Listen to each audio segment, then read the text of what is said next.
Hey guys, how you doing? I want to welcome you to yet another video. This video we are going to be turning this boring set into a creative set that is suitable for your YouTube video, right? So join me as I clear this set of all the things that we don't need, which is actually the first step. Remove the things that you don't need to be on your set and introduce the ones that you need. So the first step for us right now is to clear this set of all the things that we don't need.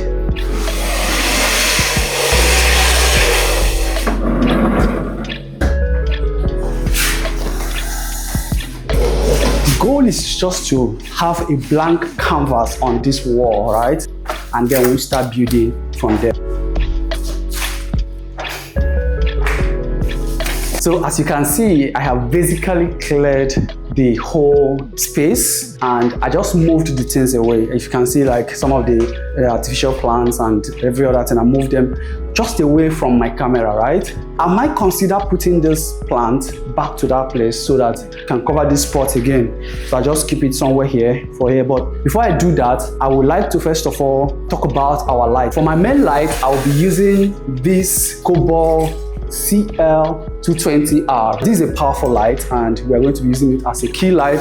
You can see the soft box that is on it. It's still Cobalt BP90. For our fill lights, we are still going to be using a Cobalt CL220. So we are using two Cobalt CL220. Now I am showing you this not because you necessarily need all these to shoot your video, right? These are good lights for professional production. But if you don't have them, you can still make good use of what you have. Also talking about the light, I have a backlight that I'm going to use. I'm going to be using this NAN light.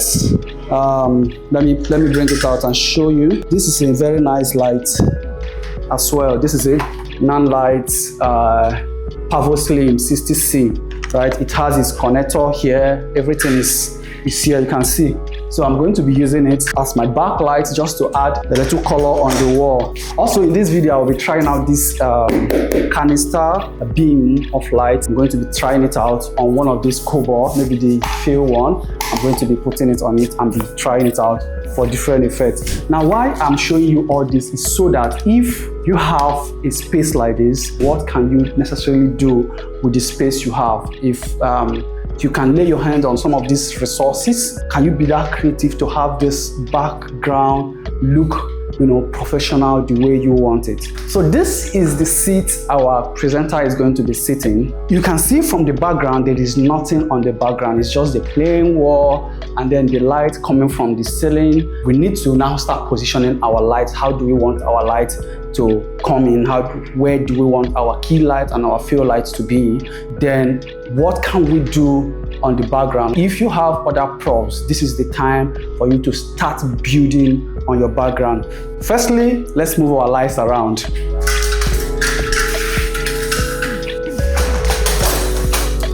So I'm going to be moving this plant. Now, if my presenter sits here, you can see the plant is just by the background. So what I will do now might be to shift it a bit, away just a bit. So I'll just shift it. Can you see?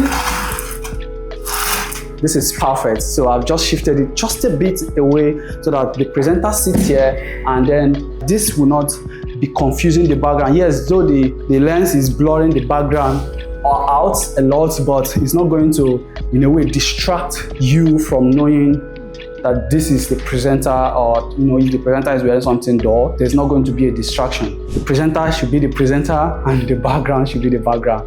When you're building on your background, you might necessarily need to move things back. You might adjust things just to suit your preference. There is no manual saying this is the way it must be. I might push it back a bit. I might leave it where it is. But right now, let's keep building. Now this is my key light and I'm going to have my fill light just a bit here. I'm still going to be adjusting it as we go on, so I don't necessarily know whether this is the exact spot everything is going to be. How is it now? I'm going to set the camera properly because I was using auto ISO, right? But you can see that the light, this is my key light. It is not in the main frame. As you can see, it is close to me that I can touch, but it's not in my main video. It's not coming into my main video, right? And It is casting on me very well. It has a grid. I'm going to show you. Can you see? There is a grid on it, which is helping shape the light so that the light will not cast on the background. When I turn off these background lights, the room light, you are going to see the beauty of what we are setting up. Now, let's power on my fill light. Now, the fill light is on as well. Remember, I mentioned that this has a grid. This also has a grid, right? This guy is brighter because it has a small softbox. This one has a bigger softbox, a bigger interface, and it diffuses it very well before it comes to you. This one seems is smaller and is harsher, so it seems brighter. That's why I drop it very low. I might drop it even more or move it around. So now that we have these two going, we are going to go ahead and turn off the room light so that we can set up other lights that we need. How about this now? It's taking shape, right? Now, I'm going to set the camera to the normal ISO that I would want it to be, because right now it might be blowing out. So stay with me. Okay, so how is it now? This camera is on 200 ISO and shutter speed of 1/60th of a second. I'm using the Sony 50mm G Master lens and I'm shooting at 1.2 mm, so which is a very shallow depth of field. You can see that my background plant is almost not visible, right? And that place is dark. Like I said, there is no particular way of doing this. So you have to do it in a way that you love it, like in a way that suits you, right? In a way that makes you happy. So that is what we are going to do. So let's put on the background light and some other props on this side, and we'll come back to this video.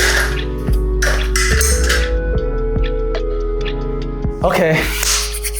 This is beautiful. So you can see that this thing is taking shape because we have our NAND light giving us a very subtle background light. This is an RGB light. I'm going to reduce the intensity just a bit, and I'm going to be adding a hair light. Another thing I'm going to do is I'm going to turn off this light one after the other so that you see the impact of each light on me. Let me put on the props here and then the hair lights will come back to you.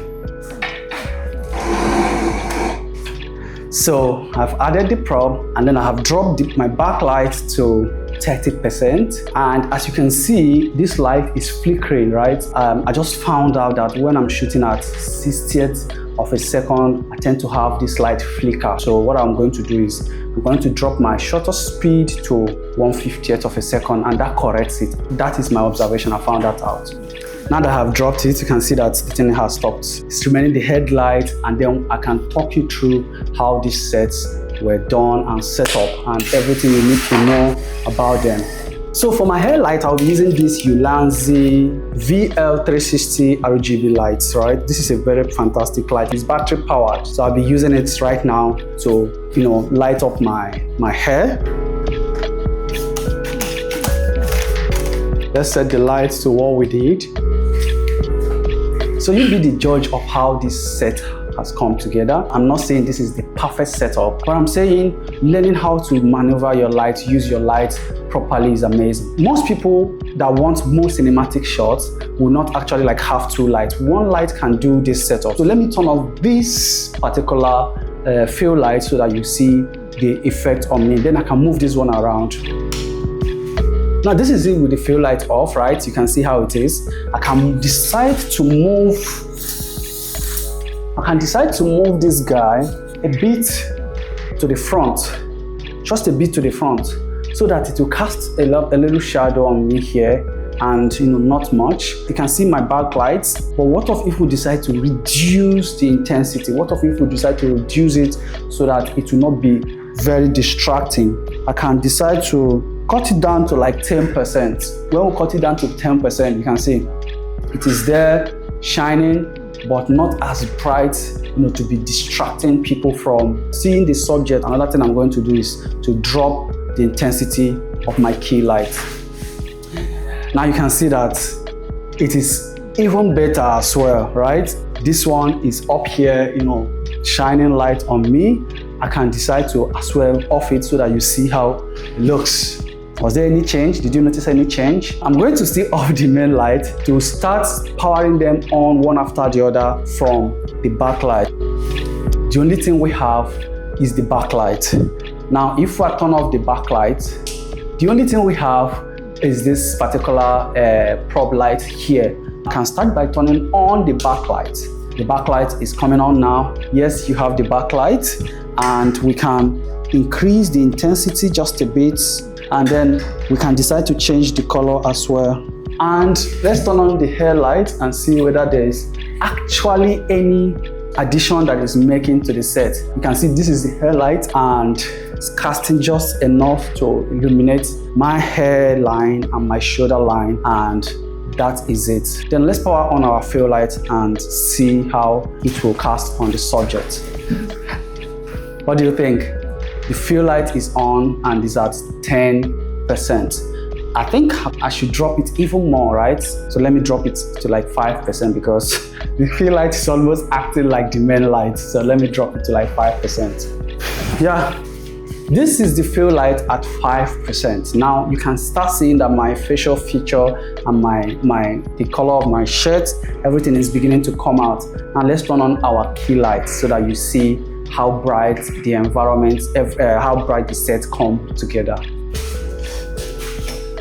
Yeah, so now what do you think? Now that you've seen us turn it on from the backlight, from just the prop being on, the backlight, the hair light, the fill light, and this particular one, what do you think? I can as well move it around, move it to where it was before, since our fill light is here. So this is where it was doing its work, just a bit further of it, you know, touching me, not the whole light being on me, just a side of it here now that is hitting on me. So you can see that I am set for my video. Your client is set for his or her video. One thing I want to do right now is to remove this beautiful fill light and put a canister beam light on it so that you see how best it works. I introduced it to you earlier, so I'm going to do that in this video. So guys, this is me using this canister beam lights just to add a little, you know, effect to my background. I'm going to show you how I connected it to my cobalt light. So you can see that from here you have it.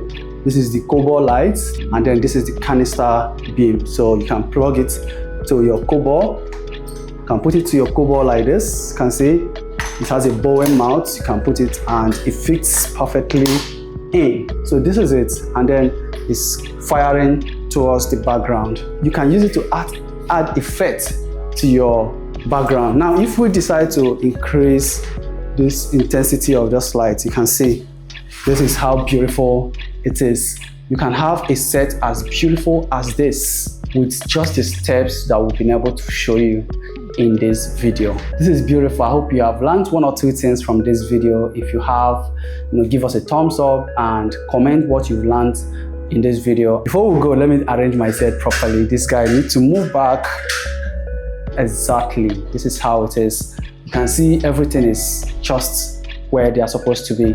If you want to remove this shadow, you have only one light. What then can you do?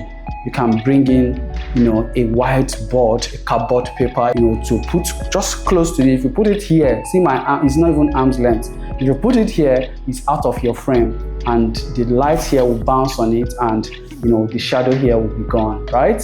So yeah, let's see you next time, and thank you for watching.